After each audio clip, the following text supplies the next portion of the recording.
What we give is important. And at least as important as what we give is the way in which it is given. This whole idea is underlined in this week's Torah reading, the Sidra that is called Truma. For it opens up, "You shall give Truma, asher yidvenu libo." Whatever your heart desires, you give. It is license for every Jew wandering through the wilderness to contribute to the building of the most magnificent edifice that ever dreamed, or perhaps even not dreamed of constructing, the Mishkan, that which would be dedicated to God in the wilderness and that carry with him throughout the next generation of wandering and ultimately into the land of Israel. And we're told that they could give anything their hearts desire. One of the beautiful commentaries on this specific line that is the opening volley of the Sidra is that what does it mean, anything that your heart desires to give? It goes on to say, the commentary does, that even if you've got nothing to give, you can still give.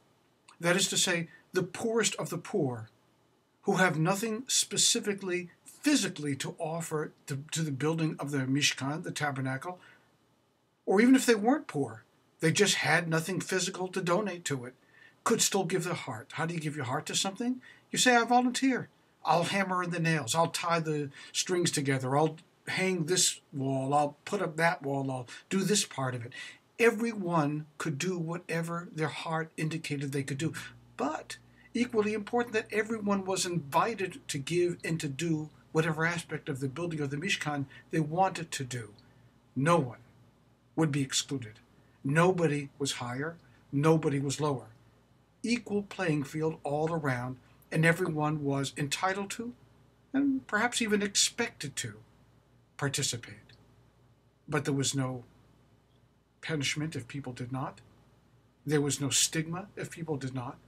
Asher yidvenu libo. Whatever your heart led you to do is ultimately what you did. And then the Sidra goes on to say a whole list of things that could be donated to the building of the tabernacle. You can give wood, you can give metal, you can give skins, you can give all different types of things that could be used in a variety of ways for the building of the Mishkan. And then it goes on to say, or you could give oil, or you could give incense. But with oil and incense, it says oil specifically for the lighting of the menorah, and spices specifically for the incense that would be burnt inside of the tabernacle. For all the other things, for all of the wood and the metals and the skins and the hair and the wool and the rest of it, it just says you can give that. But these two things, these two items, both the oil as well as the incense, it says what they would specifically be used for. Why does the Torah enumerate their utility? And one great sage comments, the reason why it does that is because nobody can then go on and say, you see that over there?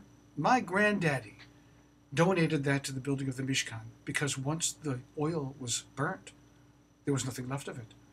Once the incense was lit, you couldn't say, hey, look, Ethel, they're burning my incense, because no sooner would you say it, the incense would be gone. Whereas somebody who donated some string, someone donated some fabric, could say, Uncle Louis gave that, and that's what that's from, that's what that's for.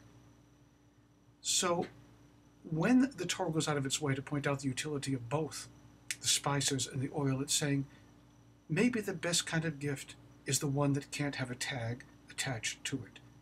Maybe the best kind of gift to give is the one that simply goes up like smoke, that is burnt, that is gone in a wisp, but is as valuable and as critical to the running of the Mishkan as any other part. What's the lesson? You tell me. Shabbat Shalom.